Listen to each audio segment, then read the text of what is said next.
A visionary, a realized master, a brilliant orator, a saint, an amazing teacher. There have been so many words that have been used to try and describe Puja Gurudev.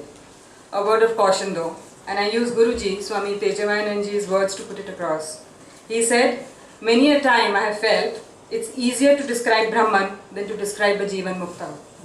The global head of Chinmay Mission has said this, and I'm still brave enough, you could even say foolish, to try and describe him. I attempt to describe one word, Anushasan Priyaha, the one who loved discipline. This is an aspect of Gurudev that most people are already aware of. And of this quality, his love of punctuality is almost legendary, I'd say. How many of us are generally late? I use late because most of us Indians are generally late. Or how many of us are a little early for an appointment? Not Gurudev. He would be on time. If he reached a venue early, he'd be sitting in the car, biding his time, but step on the stage he would to start chanting at the exact appointed hour.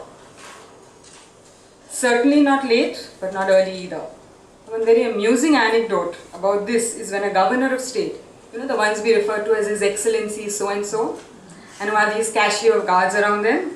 Well, one such governor was unwise enough, being the dignitary of a Gyan Yagya, to reach late for that Gyan Yagya.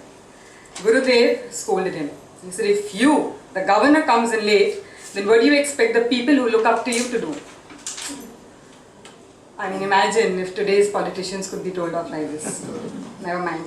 Let's talk a bit about Gurudev's experience of discipline from his Guru, Swami Tapovanji Maharaj. One day, the class began as usual. The Shanti mantra was chanted. Om Shanti Shanti Shanti. And Swami Tapovanji Maharaj says, class over. Everybody's surprised, puzzled, looks up at their teacher and he says, did you see the black cat? So Gurudev said, yes. He said, so did I.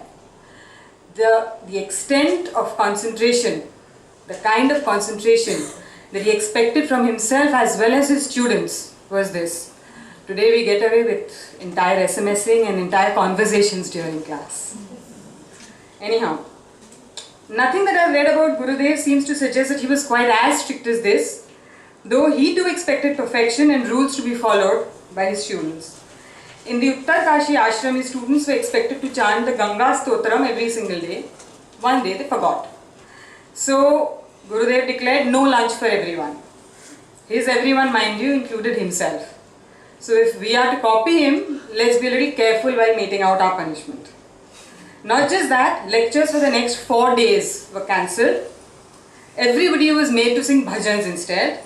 And he said he didn't want dry intellectuals. The spiritual ideas of the intellect must trickle down and melt the heart. We could do well to remember this. The kind of perfection he expected is illustrated by the next example. We already know how particular Gurudev was about correspondence. We already heard from the anecdotes, how he was about that he would be up very early in the morning, 3 a.m., deal with it for at least an hour a day. Anyhow, one day a devotee took a letter and put it into an envelope. I'm just trying to imagine, so I'm just trying to put it. Instead of trying to imagine it, I'm just trying to put it. Must have been probably like this. Here was the envelope. Here is the letter. Puts it in. Now the letter is a little small, the envelope's a little big. I have just one envelope. So what I do is, we just fold it. It's ready to be used, right? I can address it and it's ready to go. Not so for Gurudev.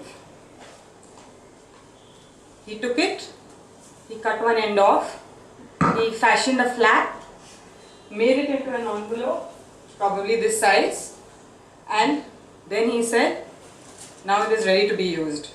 Do you think he was being picky? No, he wasn't. He said, its explanation was so beautiful. He said, it's God work. It must be beautiful.